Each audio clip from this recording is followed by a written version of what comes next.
Hello my friends, let's start from this one. The last night Ukraine launched one of the most massive strikes on Russia. Lots of the drones, lots of the missiles. Yeah, this is Ukraine. Drones went to Crimea, also Krasnodar, Rostov, Belgorod Oblast, even reaching Saratov refinery. We have also evidence about some CERN kabooms in this place. Это пиздец means this is fantastic, the special military operation, wow, I like it so much. Some translation from Russian to English for you. Yeah guys, again it is a Saratov Novokuybishevsk refinery that was hit for the second day consecutive. And yeah, Russians intercepted one of the drones right into their buildings. Happens. But no worries, no one was really hurt, just minor damages. If you was really worried, well, refinery itself, it was hit. What is interesting that even Chechnya Grozny was hit, those are the barracks for Kadyrov's army. Nice. For this mission alone, drones traveled 850 kilometers at least. And Kadyrov himself already promised the revenge for this attack. Well, he's still alive, it's kind of interesting. There are lots of the rumors about his bad health condition, but still, as we may see, he's managing a republic. By the way, the same threats for revenge or for something were from Kadyrov even before, then Ukraine attacked the same place. I think it was spring this year, then Kadyrov was really mad, but what can he do, yeah? Russia is already doing maximum in Ukraine what they can do with conventional forces, and Ahmad army, usually it's behind the front lines. And this is the Belgorod region. Some of the local substations and power plants are reported to got fire. Why? How? Who knows? And this is Crimea, reports about the operation of the air defense. Guys, unfortunately, there's not much information coming. I mean, not many videos from the last night, especially from Crimea, because of the censorship. Also, Russia shut down the internet in bordering regions with Ukraine, so it's really hard to get the current information of what is happening. I'll wait for some time to show you more details. Nevertheless, kabooms happened, and also, as it was reported, Ukraine used some of the missiles probably on the refinery. My friends, in this video we're also gonna speak about the situation on the front lines and political news around Ukraine, and not only, and some other news. So bear with me, let's go. And let's continue with the front lines. There is the update coming from Gulaipole. Russia continued to bomb this place a lot, and for the last 24 hours, the Russian army moved closer to Gulaipole. Well, yesterday some of the analytics spread disinformation about Russian army presence in Gulaipole, and some of the even pro-Ukrainian channels over-exaggerated that Ukraine nearly lost Gulaipole, and just because of some outstanding action Gulaipole was saved. No, it's not like that, even close. Gulaipole is still fully under Ukrainian control for now, by the time I'm recording this video. The problem goes for the Russian aviation gliding bombs, and definitely close presence of the Russian soldiers. They already launched their drones on this settlement. And this is the detailed update. So Russia is moving north from Gulaipole. They also went forward from Zeleny High. They fully occupied this small settlement. The maps I take from the Mayakovsk analytic, the link for his Twitter you might find in the video description right below. He is a very good asserts. He usually publishes the very detailed map information. So this is his map where you may click on every sort of the data, like for example this vehicle is something new, and there is the reference for original source. Here we have the confirmation that this vehicle definitely was hit by a Russian drone. Happened at the entrance to Gulaipole, so Russians operate with everything, except infantry, of course. Now let's zoom into Pokrovsk direction, where Russia sent its vehicles, which were kaputted on the way or inside Pokrovsk itself.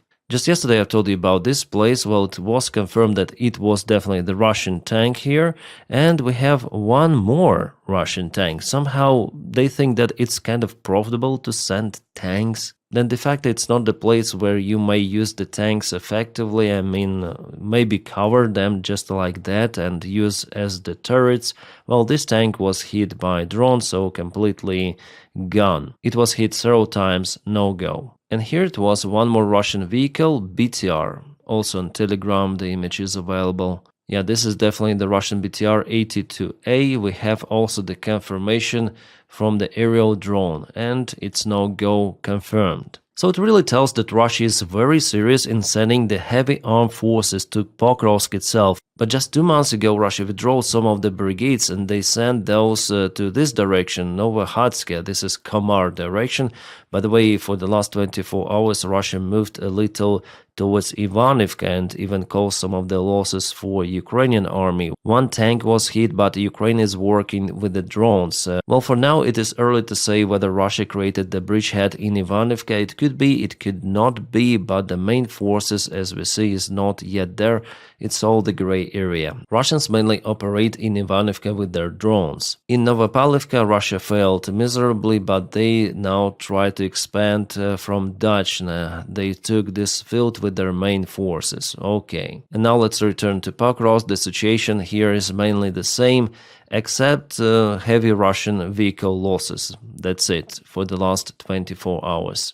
Dobrpila direction also no changes, but here in Konstantinivka, Ukraine lost one more tank between Konstantinivka and Drushkivka, closer even to Drushkivka. Yeah, this tank was just hidden in the tree line. It's kind of hard to hide something because without the leaves it's almost not possible, and Russians reached this tank with the help of the fiber optic controlled drone. The range of those drones is already close to 50 kilometers. And we have one more video, aviation gliding bomb. This is FAB 3000, is used in Pokrovsk direction. It looks like the road that I showed you yesterday with lots of the vehicle losses, or the way out from Mirnograd. Yeah, for Ukraine it is very complicated because the interception of those bombs is almost not possible. Now let's go to Kupiansk. The situation there for Ukraine is difficult, but Russian military bloggers also complain. They say that supplies are not enough for the army group that landed on the right bank of the river. Russians try to expand their territorial gains, but instead they trap their army group over here. It's very difficult now to send them supplies. Usually drones are doing this. This Russian group is under the constant strikes. Their main goal was to show that Russia controls Kupiansk, but no, it's not like that, even though Putin himself personally said that Kupiansk is been taken by Russia, but it is total fake. Now let's go to the northern part of Kharkiv, Vovchansk. Here Russians attacked a little, but Ukraine stopped their offensive with the help of the drones and infantry forces. Yeah, some of the videos I cannot show to you because it involves Russian infantry. The deep state also gives the update in Serebranka. There Russia moved with their main forces and also advanced towards Siversk. As for the front lines, mainly it's like that. The Hulai-Pole situation is getting worse, and soon we're gonna see the fights for this settlement, probably in the coming few weeks or maybe even days, we'll see. Because the preparation for the Russian army there is very strong. Alright, wait for it. Wow. This is the Russian unsuccessful launch of missile. What a mushroom. A huge one. Wow, big kaboom. Nice. This is the rocket fuel, I guess. The unsuccessful launch of unknown missile, by the time I'm recording this video it is unknown, happened not far away from Orenburg. From the video we saw that missile lifted off and collapsed right in the air, plunging down, hitting the ground, creating this beautiful mushroom. Here's the photo without watermark from another source. Just the usual day in Russia. Also, the main launching spot of the Russian commercial spacecraft was ruined yesterday.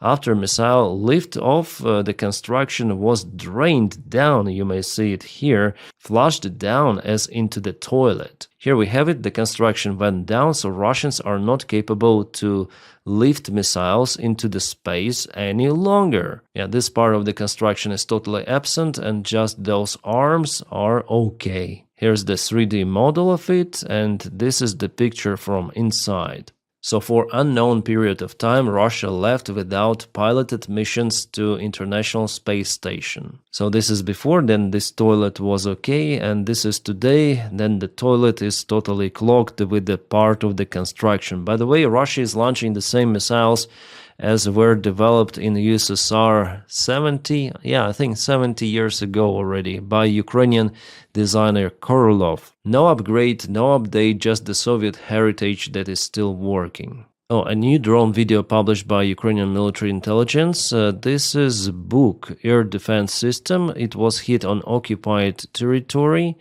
Russian soldiers are running away. And what is this? This looks like Tor. Yeah, looks like Tor radar. Is it? Yes, Tor M2. Awesome. Russia is losing its air defense. Russia itself is big, so they require lots of the air defense capabilities, but they also started the war against Ukraine, so they need those tools also on the front lines or close to the front lines to back up their army.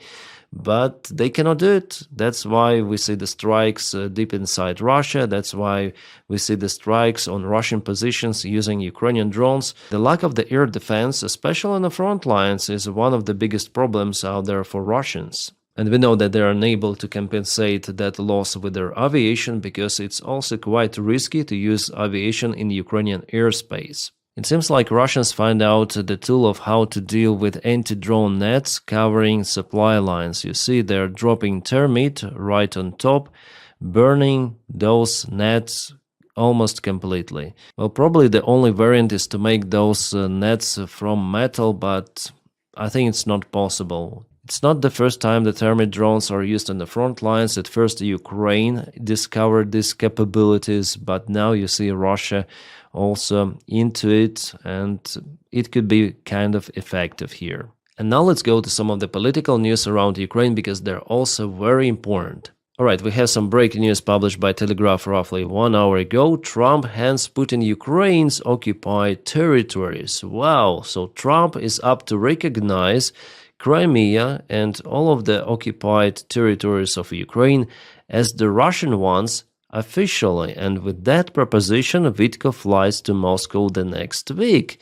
So is it a treason of the democratic values? Of course it is, but Trump doesn't care. Inside his soul, Trump is just like Putin. He just cannot allow a full special military operation. For now. But we know his attitude towards Canada, Greenland, Panama.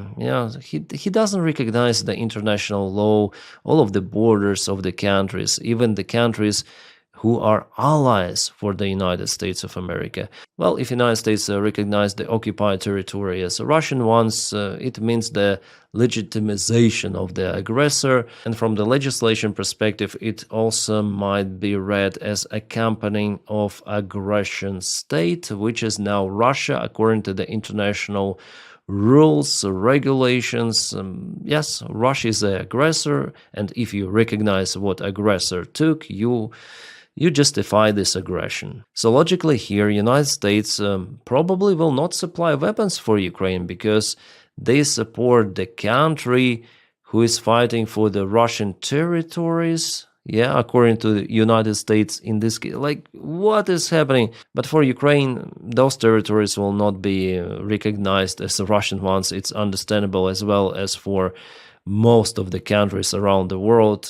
This is just some sort of the crazy game, unhinged, absolutely done or played by Donald Trump, and everything of that is digging down the reputation of the United States of America lower and lower. Donny is a huge disaster for USA and for entire world. But that idiot president is pretty much profitable for Russians. I just don't understand what Donny wants to achieve, pleasing Russia so much. Like, what is he looking for? Because Putin himself says that he is willing to continue the war. That's it. That's what his goal, main one. The United States is preparing to recognize Russia's control of Crimea and other occupied Ukrainian regions as part of Trump's proposed peace deal. Even Chamberlain's deal was better than this one.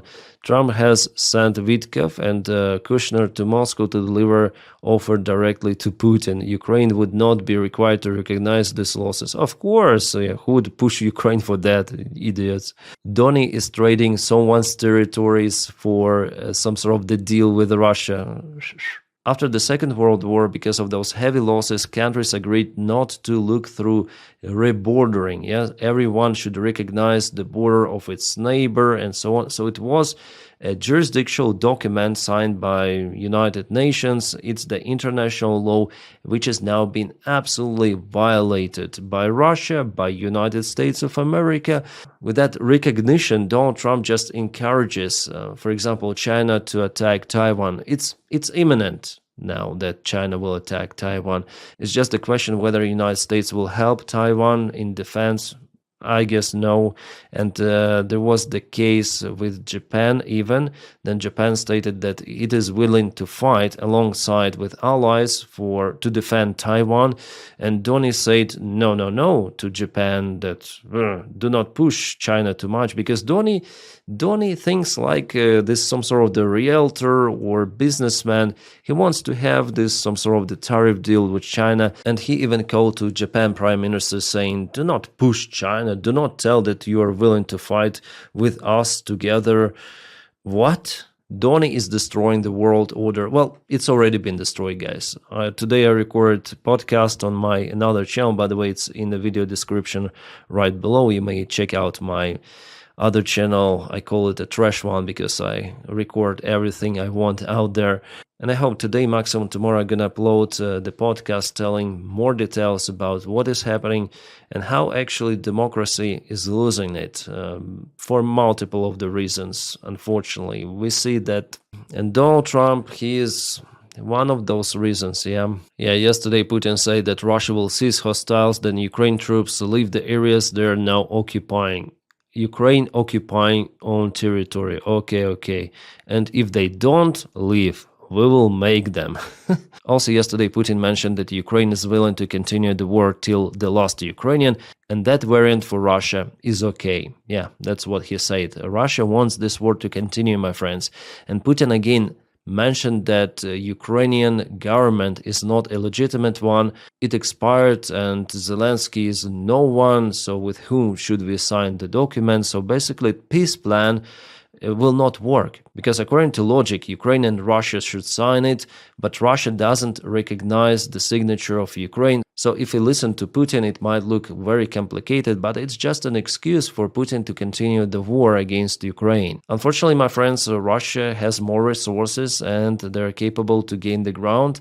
Ukraine, with just this limited support, is not able to defend itself fully. And European bureaucrats, they don't understand the scale of the threat, not just for Ukraine, but for entire Europe and maybe for entire world. The Brussels Prime Minister completely bans the deal to confiscate 140 billion of the frozen Russian reserves. Most of those are being held in Brussels banks. He wants to have some sort of the reinsurances that in case Russia goes to court, all of the European Union countries will pay for it. But that court legal procedure may go for decades, and who knows what might happen to Russia. But Ukraine needs that help right now. I'm not saying send money directly to Ukraine. No, invest in European military production. Ukraine already signed the contracts with Swedes for Gripen jets with France for Rafale. German Rheinmetall also may help a lot with those investments. But no, we're gonna sit on those Russian money, because maybe we have some of the percentage, not maybe, but in this article from Politica, it is 100% correct that Belgium obtains profits from those frozen Russian asserts because they generate taxes, percentage, Belgium takes it. There are billions of euros, and now I understand why those freaking bureaucrats, they don't want to confiscate that amount of the money. As the counter proposal, this prime minister tells that Europe should pay its own money from its own budget, like 40 with something billion dollars the next year, but the rest of the countries do not agree because, you see, we have those money available, Russian freaking money. Russia is an aggressor state, so let's take those and spend. Also, you might recall the case with Norway. Then some of the initiative group there from their, parliament, they wanted to compensate those money in case Russia wins the court. But later on, the financial minister of Norway said no, and that financial minister is the ex-NATO secretary who is freaking fuck. Like all of those bureaucrats, they're freaking fucks. By the time Ukraine is defending Europe actively, Ukraine obtains just a limited military support, and those bureaucrats, they just fight for the money which are crucially needed. Even for Europe itself, like invest in military production, boost it, and share with Ukraine. That is awesome. Do not sit on those money. But no, we're gonna continue to earn on that. And those politician bureaucrats, they don't care. They will take the money and exit to some other country in case of the full-scale war erupts in NATO. They will live their perfect lives. For them, we are no one. And the excuse for this prick, using frozen Russian asserts could derail Ukraine peace deal. There is no peace deal. Freaking fuck. Russia wants to continue. It is not possible. Peace deal is freaking not possible. But no, for them, they want to sit on those Russian asserts. Fuck. And yes, I understand that there's corruption scandal now ongoing in Ukraine, and some commenters saying, oh, maybe Ukraine shouldn't obtain those money. As I say to you, invest in your freaking military, give Ukraine weapons. And those money which are spent for other spheres, send your advisor, send your audit to look through it very detailed. And it's good that there is a corruption scandal, actually. It means that Anti-Corruption Bureau is working and no one is immune to it, even President himself or President's friends, including Andriy Yermak, who is like this shadow cardinal of Ukraine. And today there were searches done by NABU in his apartments. We're gonna see where it will lead, but I'm sure that all of the corrupt officials should be prosecuted, like dismissed from their positions at first, prosecuted later, and no one should escape the responsibility, even President himself if he is involved. We'll see in the coming future. For now, there is no evidence of Zelensky's involvement into that. Direct involvement, I mean. His friends? Yes. Yeah, Brussels tells Ukraine, convict corrupt officials if you want to join the European Union. It is understandable, but there is no close perspective for Ukraine to join. I think that in the best perspective it's 2030 and there will be always the countries like Hungary or maybe Slovakia who are opposing this decision. Maybe Poland, by the way, will also oppose because money matters and Ukraine will overflow the market with its cheap agricultural products, which is actually good for consumers because they will pay less. But for Poland, their market could be harmed, as they say, if Ukraine joins EU. Well, you always have this kind of the internal clashes out there in this bloc. There is no unity in the European Union. And if there was no Russia as a neighbor, I wouldn't like Ukraine to join EU. It's just my personal opinion. But I do support NATO, European Union. Yes, Ukraine now should join it. Mainly because of Russia. Oh, by the way, Russian puppet Orban met with his master in Kremlin. It's the second visit of Orban to Russia since the start of the full-scale war against Ukraine. Russia against Ukraine. It doesn't really matter. Orban supports Russian narratives, propels them towards European Union. Among European Union, he's like this cancer of EU. Wow, guys, we have some important breaking news. I didn't expect it to happen, but it is happening. After all, Anti-Corruption Bureau works well. In his evening address to people, Zelensky says that Yermak is no longer the head of the president's office. So, well, Yermak is in this list of NABU to be suspected, to be not prosecuted at this point, but to be investigated, let's say, since they search his apartments, his property, and people, they understand that Yermak is out there, he is in those schemes. They even have the name shared already, Alibaba, in those tapes. Andriy Yermak, yeah, this is his corrupt call sign. Well, I haven't listened to his speech yet, but it seems like the notice here that Zelensky resets the office, the president's office, and Yermak is no longer the chief of it. Wow. Yeah, this is Yermak. He's very, very close to Zelensky, maybe the second closest person after Zelensky's wife. They were doing everything together, and Yermak, for now we may say he was like this shadow cardinal of Ukrainian government, then de facto his position was just to be a clerk of the president's office, a head of the president's office, but he got enormous influence on everything, including President Zelensky. Some people call him the real president of Ukraine, but yeah, this rabbit hole is very deep, but we'll see what Nabu may publish on this guy. I'm very happy that he resigned. I was telling about him lots of the times that he could be involved in some of the schemes. And Nabu, that's how they were searching his apartments or some offices. I think that they have everything on him, and not only because this operation Midas, that's the name of the operation, is ongoing for 15 months already. Yeah, freaking finally Zelensky made his choice. He was desperate really to save his team and Yermak, but no, it didn't happen as he wanted. Finally, the justice should be done, and if Yermak is really involved there, of course he should be prosecuted. So yes, I really support the decision, and maybe we're one step closer to Ukrainian army reform. Yes, it's gonna be interesting to see what might happen in the nearby future. And yeah, some people say, oh, what Nabu is doing now is ruining the reputation of Ukraine, of President Zelensky and so on. Guys, corruption is ruining everything. Do you think it's better to hide everything behind the curtain, pretend that nothing is happening, that there is no corruption? No. And people continue to die because of this corruption on the front lines, civilians, military, because they would not have enough support that they could have obtained if there was no corruption.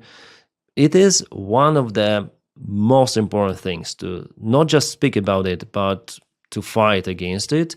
And luckily we have Nabu that is uncovering everything. This is the syndicate that should be vanished absolutely. Ukraine is not Zelensky and his friends. Ukraine is Ukrainian people, and if his friends are corrupt, they should be jailed. So of course what Nabu does is awesome, it's great, it's outstanding, and it may push Ukrainian government at least to conduct finally some of the reforms, as I tell you, in army especially. But it should be done everywhere, also in the government itself. What is happening is actually, I perceive it as the positive changes. Absolutely great. Those changes will never happen in Russia unless the Russian regime itself collapses somehow. As Zelensky says, I want our partners to have no questions about Ukraine. The head of the president's office is resigning. The cabinet deputies must provide the budget, appoint new ministers of energy and justice who were involved in corruption, and also resign, so they should appoint new ones. Yes, SBU will also conduct its analysis and the decision will be made. The army, there are problems. There will be a fair discussion of personnel among brigades distribution. Decisions will be made. Okay, now, positive step, of course, especially with Yermak. The president also emphasized that important negotiations with the United States of America will soon take place, and there will be a new delegation from Ukrainian side because Yermak was leading the previous delegation. Now Yermak is no more Ukrainian official. Here I agree with Kate. She wrote about Andriy Yermak. Society demand to get rid of him was very high, and this is good news, although it should have been done much earlier to avoid serious reputational damage.